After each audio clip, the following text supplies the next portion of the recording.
G'day guys, welcome back to SuperCoach with DR and welcome back to another of our pre-season team previews. Today we are previewing the Mighty Pies and we have a very, very special guest on. I'm sure that most of you already know who this great man is. We have ESPN's draft expert, Chris Doeree, with us today. Chris, thank you very, very much for coming on today, mate. What has been happening? I know that you've obviously been covering the draft. Did you enjoy what Collingwood did? How did you feel that the draft went? What's been going on in general, mate? Yeah, look, most of the players that got drafted probably deserved to, but there are a few mature ages that I thought probably could have been worth picking. So maybe during the preseason supplemental period, there'll be some opportunities. But yeah, pretty happy with the Pies draft overall and glad to be healthy. So just got over COVID in recent weeks. So I'm glad to be back and be able to be in front of the camera again. So that's good. Oh, excellent, mate. Yeah, it certainly takes it out of you. ESPN, that was for sure. My busy time of year. Well, given the fact that you were out with COVID for a little bit, I'm sure that most of your usual draft coverage, you may have been out of action. So hopefully in the next week or two, mate, you might be able to put some content out for us because you're someone that I follow very, very closely and always looking forward to everything that you do, Chris. But look, mate, we're obviously here to talk a little bit of SuperCoach. I know you've got some in-depth knowledge about Collingwood as well. There are a few players that I've actually selected in my draft side at the moment. I've got 5 in total. So the 3 blokes that mid-price to premium range are all currently sitting on my side, the 3 that I'd like to have a quick chat about today. I've also got a couple of rookies, and I know that that's your real wheelhouse, Chris. So, look, mate, we'll just get straight into it. The first man that I want to speak with you about is the greatest rising star since the great legendary Louis Taylor back in the day. Won it over Bont in an absolute landslide there. But, look, the man is phenomenal. His talent is almost untapped. I don't know what this guy's going to be capable of now and into the future. We all know what his talent's like. Obviously, coming off the half-back line last year, we know that he's won the 2K time trial, added to his size, put some bulk on as well. I'm super, super excited about Nick Daicos. What can you tell us about this great man? And firstly, we might probably touch on his role. Do you see him continuing off the half-back line like he did last year, or will he even push more into the midfield and spend a greater amount of time this year, man? There's certainly opportunities to push through the midfield. So as a junior, he had unparalleled numbers by any measure. So averaged 36 disposals, 2 goals. No one's ever done that. So you can look at your Rows, your Walshes. They were around that 30 mark. They weren't hitting the scoreboard like that. So he was born to be a midfielder, and in that sort of mid-forward role, I think that'll eventuate. But whether it's this season or not, we'll have to see. But with the additions of the likes of Joe Richards and Jacob Ryan, look, it does give Collingwood the opportunity to release Daicos potentially through the midfield. So that's something certainly, if I was in Collingwood's position, I'd be exploring, as damaging as he was, of course, across half-back last year. In terms of projected average, look, I guess it depends on, does he play through the midfield? Does he play across half-back? If he has another year across half-back, maybe he's around that sort of high 90s, maybe around 100, but I do think he'll cop quite a bit of attention because as that rebounder for Collingwood, he was their most dangerous really on the rebound, as that really quickest and most damaging rebounder. But if he plays through the midfield, look, it could be something like maybe, let's call it 100 to 105, with probably the thing that holds his scoring back slightly being Collingwood don't really overpossess the ball as they did during the Buckley era. They're really more of a fast-moving teams, so they don't really muck around with it anymore on the rebounds. So that would be roughly what I'd be looking at. So certainly look out for his role. Will he play through the midfield? If a midfield role is looking likely, then strongly consider him for your team. If he's across halfback, look, he's probably not going to be one of those absolute top scorers for a general field. That's extremely helpful, mate, because my next question was going to be, what concerns may we face as owners this year? And I think you really touched on it there. And this was probably my major concern, was the fact that opposition coaches know the talent that he possesses now. Even for a second-year player, many pundits had him in All-Australian contention last year. So that was my main concern.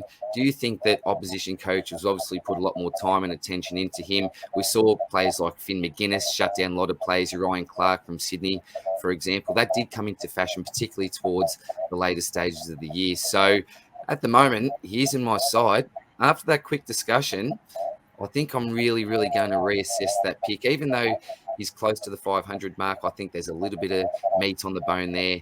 Yeah, that slightly does concern me, but certainly we will look out for his midfield time. The next bloke that I want to touch on is Mr. Tom Mitchell. Now, obviously came across from the Hawks last year, ex-Brownlow medalist. What do you think his chances of getting back to his old form is? I don't expect certainly Brownlow medal form, but he's obviously in a new environment, probably got a point to prove now. What do you think Mitchell's role is going to be? And he's going to cost us around 528K in SuperCoach this year. Do you think he's going to be worth money, or someone that maybe we even monitor during the pre-season or even skip altogether, mate? Yeah, so the thing that Collingwood missed through their midfield last year was a genuine ball-winning midfielder. So my opinion is that Mitchell will slot in and be really that number one ball winner. So that's the likely role. So there is certainly scoring upside. He will attend more CBAs, no doubt. And look, I have his scoring at around 105 to 110. So probably not quite that top 8 scoring, but there is still some scoring upside there. So, but yeah, it's just really Collingwood lacked that real genuine inside grunt last year. So how they made it as far as they did, look, it still almost baffles me in that they didn't really have that superstar midfielder. Where, like, if I look at Collingwood last year, I honestly think probably Nick Daicos was amongst those best players, and there was really 4 or 5 where I could draw a line and say, look, they're all slightly below All-Australian standard, honestly, but there's a good group of them. So that really gives Mitchell the opportunity to really slot in and do what he does best. But do I think he's going to reach the scoring upside that he did at his peak in Hawthorn? Probably not quite, but I do still think he'll be a good scorer. And if you're doing a SuperCoach draft, well, he could represent value for that. Fantastic. We'll leave him in for now then, mate. We'll certainly leave him in for now. Now, the last bloke I want to touch on, he's going to set us back around 465K next year. It's Darcy Cameron, available as a ruck forward, so dual position player. Obviously, there's many people looking at him as a selection this year because of the fact that Brodie Grundy is now a Melbourne player. Firstly, do you think that he will be your number one ruck this year? And how much time do you think he will spend right there in the middle, mate? Sure. So I took some notes before this interview. So he averaged 84.6, but without Grundy, 96.5. So that's promising. The additional factor that would be considered would be you've got Mason Cox. So the question is, does he continue to be played? So it does feel like he is a McRae favourite. But with that said, of course, getting Dan McStay, well, they've brought him in as someone where they're going to be playing him. So the big question with Cameron that would really decide his viability or otherwise would be, well, does Mason Cox continue to get games, basically? So my hope from a SuperCoach perspective would be that it's McStay in, Cox out, but it is also possible that they both coexist in the same team. And I do think that even if Cox isn't necessarily a regular, that he will get stretches of games at times. So that could impede Cameron's scoring. To throw out a number, I'll say that he could average 100 this year, and his ruck minutes could be something like a 75%. So, look, I don't think in terms of the absolute ruck ranks that he would be one of those top 3 or 4 scorers necessarily, but there is still some scoring upside, and you could possibly consider him as a forward if Mason Cox isn't playing regularly. But with his game, he's a strong contested mark, so I do think that he would get those opportunities forward of centre, particularly with Collingwood really lacking those big marking targets. So there will be times that he will get minutes forward, but look, predominantly ruck is what I'd be expecting from him nonetheless. Fantastic, mate. Fantastic. Well, look, they were the 3 premiums that I'm personally considering myself. I know that some people may be looking at some ultra pods like a Doeree, crisp type. Is there anyone else you think that we should be considering in regards to any Collingwood premiums available this year, mate? Yeah, look, with a crisp, if you bring him in, look, the key would be, look, he's durable. But do I think there's scoring upside? Probably not. I think with the likes of whether it's a crisp, whether it's a Maynard, whether it's a Doeree, their scoring probably remains pretty similar to 2022, just because Collingwood don't overpossess the ball and really make a concerted effort to really move the footy without sort of the chipping around. So I do think what they roughly averaged in 2022 is what they'll continue to average going forward. And additionally as well, there's a few new pieces coming in. So whether it's a Mitchell through the midfield, or it might also absorb some of the scoring upside if there was any at all with a Doeree or Crisp. So for me, I think the three names that you listed are really, I guess, the three to have on your watch lists, I suppose, to have as considerations. So for me, honestly, even as a Pies fan, none of those three I'm necessarily locked into at this stage, but they're certainly watches. Excellent, mate. Well, much appreciate your knowledge of those premiums. I think it's time to really get to where your strongest point lies, and that's without rookies. Now, I did mention that I had 5 Collingwood players in total, the 3 primo to mid prices that I just mentioned, but I do also currently have Charlie Dean in my side. The rationale behind that is obviously he's one of those mature age players, hasn't actually played a senior game yet, but with the fact that Darcy Moore may be looking to miss some football in the early stages of the season, is someone like a Charlie Dean, does he have the potential to slide into that 22 and possibly fill that vacant role that Moore's going to leave for at least the first few weeks of the season, Chris? Yeah, so the unknown with Dean. So to give a bit of a resume on him, so in 2021, he won the Fothergill Round Mitchell medal in the VFL, which is basically your rising star equivalent. Got drafted as a rookie to the Pies on the back of that. But last year, he only played, top of mind, probably only 2 VFL games. So he had some, I think it might have been foot and ankle issues that really held him back. So look, in a Collingwood context, we don't really know exactly where he sits in the pecking order. So if I'm to look at the key defence depth stocks, I'm really looking at Moore and then probably Frampton as that second key defender. I really liked what he did in Adelaide, both at AFL level and in the Sandful. But then I'd probably say Charlie Dean is that next key defender up. But there are some decisions that Collingwood would have to make around the key defenders. And specifically, what was Collingwood's big weapon last year was when Collingwood would be, whether it's 10 points, 20 points down, what really got them back into the game was the aggressive drive across half-back. So the one thing that I think Collingwood will be very conscious of is not losing that dynamic, because that's what won them so many games really in that second half of the year in the finals as well. So they might even consider going one key defender and then maybe having someone like a Jeremy Howing if they're not fully sort of comfortable with it, say a Charlie Dean or whoever they believe that next man would be. Maybe it's a Kelly, for example, could be another who would be in that mix as well. So look, with the Charlie Dean, his scoring, I'd say for SuperCoach purposes could be around a 50. So look, if you have him, he's probably a last bench spot, but probably won't be in my starting team, given I'm not certain he's necessarily best 22, even if Moore misses quite a period of time. So that would be something where, look, that's a wait and see, but I think there'd be others with greater scoring upside, would be my early take. Well, you did just mention Will Kelly, who was another bloke that I wanted to touch on as well. If we're comparing the two, Dean and Kelly, who do you have in front at the moment? Would you go Dean and Kelly if you were to pick between the two to get that next spot in the 22 if one was available?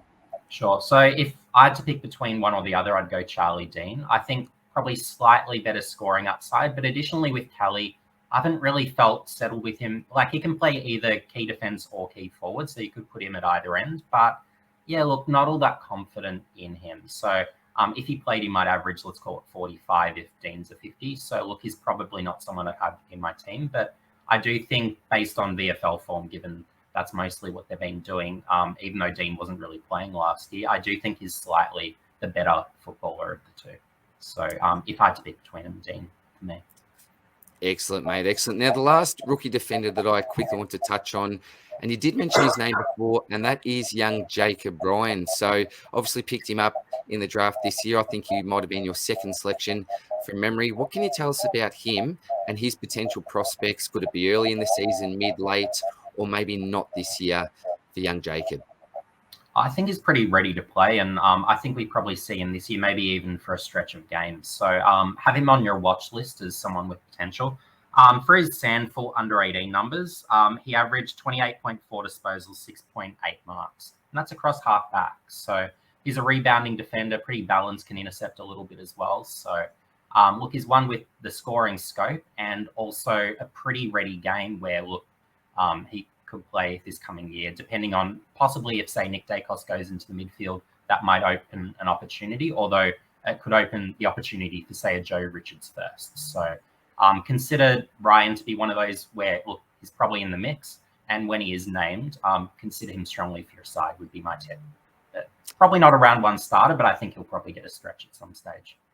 Excellent. Well, look, we always do need those mid-season rookies. So, hey, even if he doesn't play early on, knowing that there's potential for him to maybe come in during the season, or if someone goes down, that's always handy. So we'll certainly put him on our watch list. Now, a man that you did just mention as well is the other rookie that I've got currently in my side, and that is Joe Richards. So obviously a mature age player picked up this year. What can you tell us about Joe and his potential prospects to break into the 22 this year?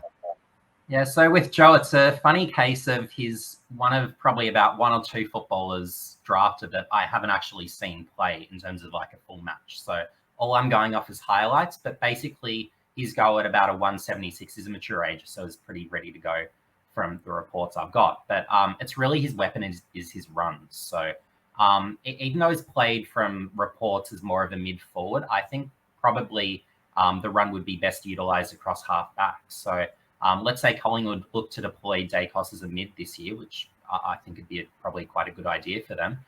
If they can replace some of that drive with, say, a Joe Richards, and if he can generate that run from defence, maybe he's one that slots in early. So, look, if he has a good preseason and, looks good in preseason matches, he could be a round one starter plausibly. So he'd be one in consideration for my starting team and maybe even on the field, depending on how he looks. So, put down his name as one to certainly watch, if not have on your side.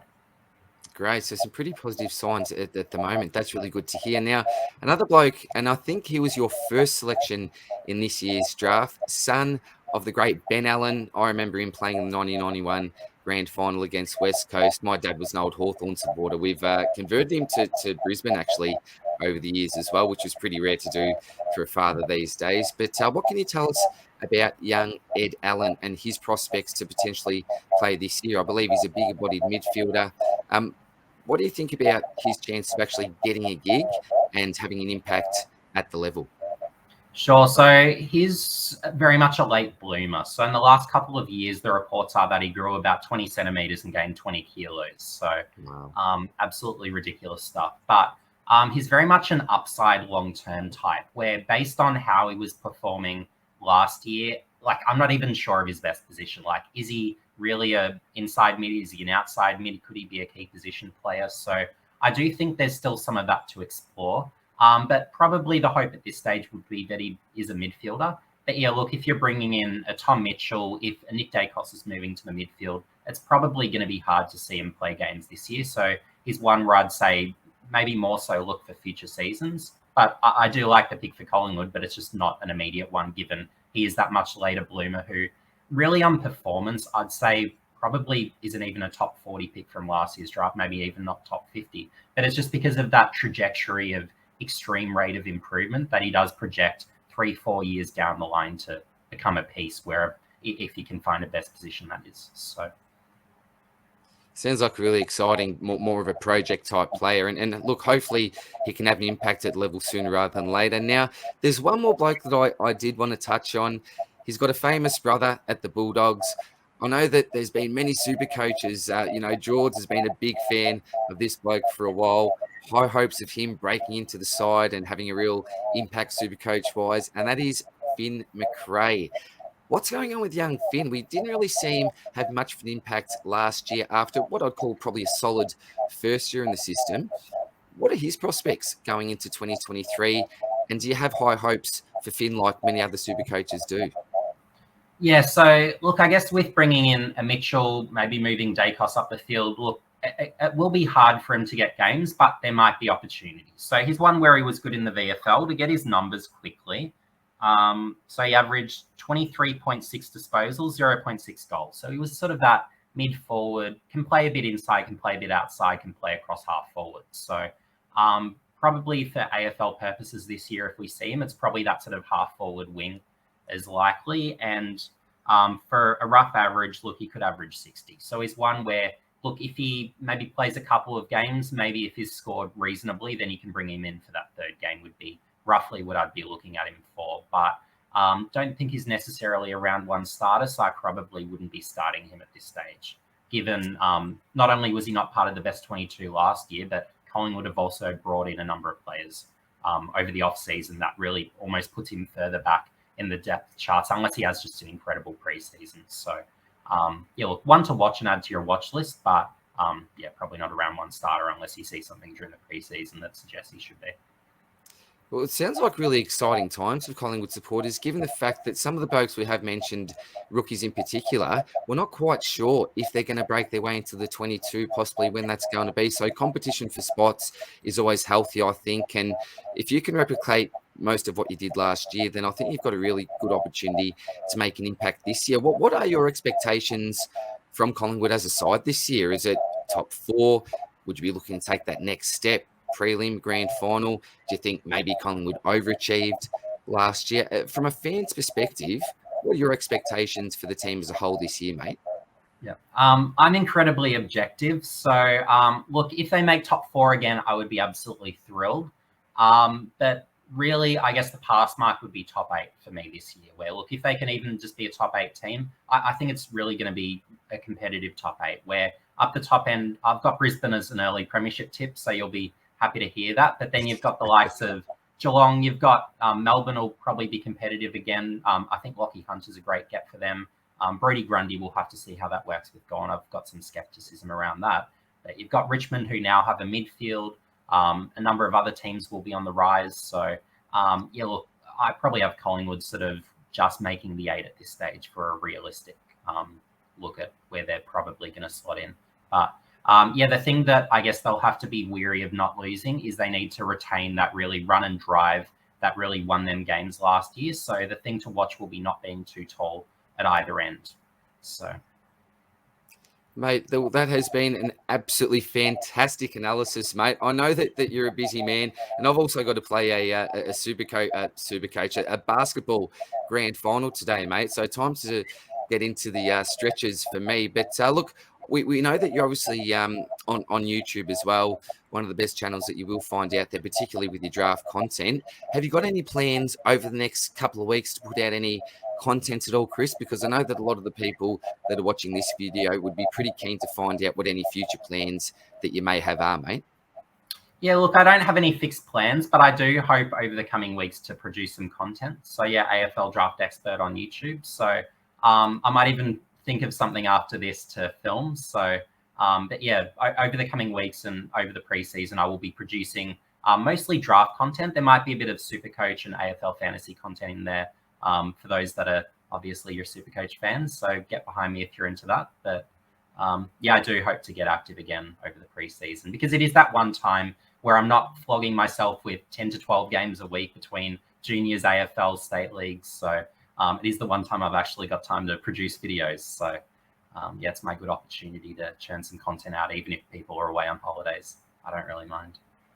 That is excellent. As I said, you are a very, very busy man. And as you just mentioned, for anyone that is really, really interested in following any draft content, Chris is your number one source. Don't look any further because he just has a phenomenal knowledge on the young blokes coming through, and he's the first person that I go to for any sort of rookie advice. So look, Chris, thanks very much again for joining us, mate. I really, really do appreciate it, and can't wait to have another chat during the year, and hopefully have another crack at the SuperCoach draft this year, because I know that that's where you really, really come into your element.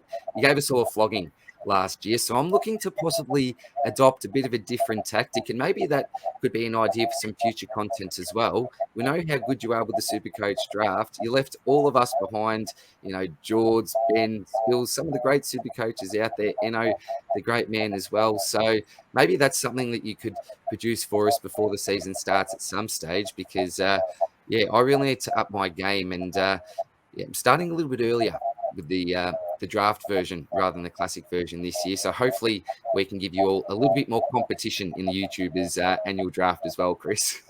Yeah, no, it was fun getting involved, and yeah, hopefully we get a few more numbers involved this year, and yeah, it'll be fun to get into that. I think I'll actually probably focus more on draft than the classic this year. I just find I'm more of a macro guy. I don't follow what's happening week to week, the ins and outs, the injuries. So just knowing that big picture, these guys can play, they're a bit undervalued, I should slot them in. I think that probably suits me more as a format. So yeah, look forward to getting back into that again this coming year. Excellent. Well, Thank you very much again. Really, really appreciate your time, legend, and really looking forward to chat again during the year. Thanks for joining us again, Chris. Thanks, DR.